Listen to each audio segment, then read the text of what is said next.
But if they were included in Home Office figures, why were they not stipulated as such? Because, as I said, I seem to remember that there was a number of asylum seekers who had come in under the proper official net migration figures, 76,000 of them, and they may well have been included in there. But the trouble is that was a sleight of hand, because they did not admit that that's where those people were coming from. And that is the point. And if they did count them, then why need super injunction? What's the big deal? You know, either tell us the truth or lie to us. It's as simple as that. Let's talk to Jacob Rees-Mogg, former Leader of the House of Commons and former Minister for Brexit Opportunities and Government Efficiency under Boris Johnson. Jacob, very good morning to you. Good morning. Thank you for having me on. Thanks very much indeed for joining us. We were originally going to talk to you about a wealth tax, which we will do, but I've got to ask you about this story today, because it's an absolute bombshell that we were not only lied to by the Rishi Sunak government, but the continuation of the lie was something that they thought was a good idea. Did you know anything about this? I knew nothing about this, and I confess I agree with your judgment. This is a more important story than our discussion on the wealth tax. I think this is a deeply, deeply concerning story. I think super injunctions are something we should be concerned about in general, the way they're used to stop the press reporting things that are of legitimate public interest.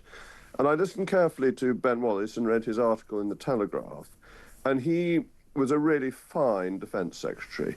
I mean, it is thanks to his work that Ukraine had a fighting chance. So he is somebody who is a good and capable person, was a fine minister. And I think his initial request to use a D-notice to keep this secret when there was an immediate threat was not unreasonable. Yeah. I think what is outrageous is that this has then been kept for years, and the British people, via Parliament, were going to be not just misled, but directly lied to. And the costs that were suggested to the court, £7 billion. Now, there is an ancient constitutional principle that money is not raised and spent in this country without the approval of the House of Commons. Yeah. £7 billion is a lot of money to spend secretly without letting anybody know. It is, and even the judge in the case was incredulous when I think back in November of last year rather, he was asked to continue the injunction. So I'm by no means letting the Conservative government off the hook here, but Labour appear to be complicit in it as well, because by the time we got to certainly last November, the list would have been, by most people's definition, pretty much spread around the world, and the Taliban would have got their hands on it anyway. But it appears to be Grant Shapps who started the ball rolling, presumably with Rishi Sunak's permission, back in December of 2023, or September rather. Well, the Prime Minister must have known about a decision as important as this. It couldn't have been taken simply on the say-so of the Defence Secretary. The amount of public funds involved, it means the Prime Minister just must have known and must have approved. And as I say, I think there was a case for it in the first few weeks, but not for years and years. I think the judge comes out with great credit. He seems to have asked all the right questions. He seemed to be concerned to protect democracy and freedom of speech, and had a concern for public expenditure. One of the reports I read said that the appeal court then upheld this super injunction. So what was going on at the appeal court? And I do worry that we're giving much too much power to judges to stop things being reported. And I think we need to have stronger protections for freedom of speech so that judges can't just stop things being reported for years. No, exactly right. And knowing the inside workings of the Cabinet, Jacob, I mean, who else would have known? I'm assuming that Suella Braverman, the Home Secretary, would have known. I'm assuming that the Chancellor of the Exchequer, because of the amount of money involved, would have known. That would be presumably Jeremy Hunt. I'm assuming as well that Robert Jenrick, the Immigration Minister, would have known. I think that the Cabinet Secretary would obviously have known, and the relevant civil servants in the department would have known. I expect you're right that the Chancellor would have known. I expect you're right that the Home Secretary would have known. I can't be certain that the Immigration Minister would have known. It may not have gone to junior ministerial rank. Yes. There's certainly, Mel Stride has been on the show this morning saying he didn't know, Esther McVeigh didn't know. I'm certain it was a small group of people. However, we need to know, do we not, who those people were? Well, I'm sure that they will say in due course, because there'll be pressure on them to do so, and they will want to admit what they knew and when. There is, of course, no and no. That is to say, the Home Secretary might have been informed that this decision had been taken and there would be a blip in the figures, but may not have known the full information. Yes. And there's also the question, which I think is more important, not who knows, but who actually makes the decision, who decides. And my expectation is that that would have been the Prime Minister, the Defence Secretary, and the Cabinet Secretary. Yeah. The Cabinet Secretary would have to have been involved. Yes, and who decides as well where these people go, how long we support them for, because that's another question that I'm being asked this morning by the listeners and the viewers of this show. You know, are we expected to support these families until they die? Are we what are we supposed to do? Give them a house for life and then pass it on to their children? How does that all work? Well, that's a very good question. And what is the level of responsibility to them?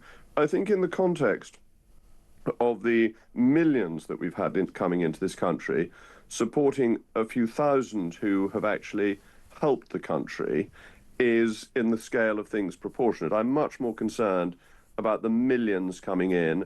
I'm concerned about the visa overstayers, which I think is a huge problem that hasn't been discussed enough, and I'm concerned about the small boats. I think when people have done a service to the country, they are in a more justifiable category.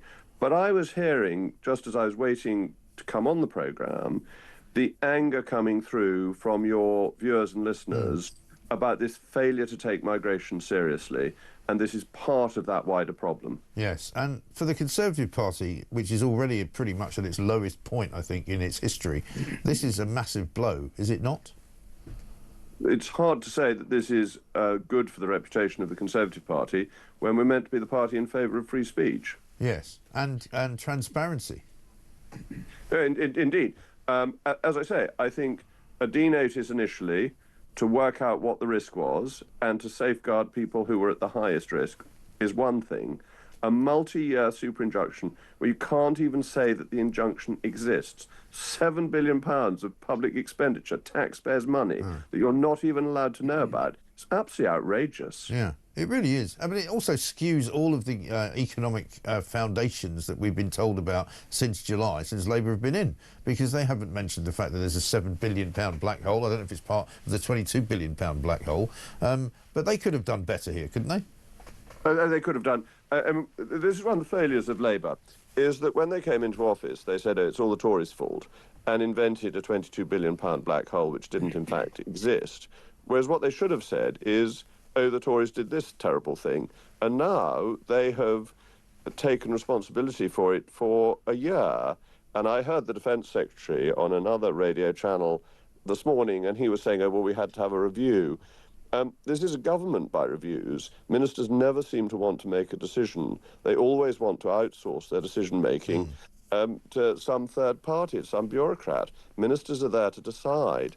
And it seems to me they could have decided this within a month of getting into office. Yeah, it seems so. And let me just finish up with a quick question on the wealth tax before I talk to William Clouston. Inflation's up today, 3.6%, highest since January 2024, I believe, up from 3.4% in May. The portents are not good for the economy, are they? No, they're not. Labour's made a hash of the economy, and threatening higher taxation will make it worse, because the thought that there will be another tax coming in, say next April, will make more people leave the country. And we've already seen record numbers of millionaires and billionaires leave, and they're foreigners who have left.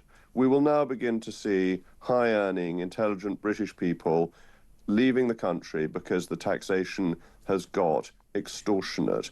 It won't provide revenue for the Treasury, but also it will not allow the economy to grow. A wealth tax is a really bad idea.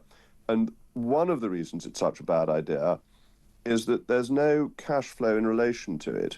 So if you own a house that's worth £20 million and you're taxed 2% on the second 10 million, you can't sell 1% of your house. You don't have the money in cash to pay it. Right. Therefore, you have to sell the whole house, which does a lot of damage to the property market, which is already weak. Yeah, the property market's pretty much dead and buried. But there we are. Listen, Jacob, really good to talk to you. Thanks very much for joining us. Jacob Rees-Mogg there, the former leader of the House of Commons, saying it's hard to see how this looks good for the Tory party.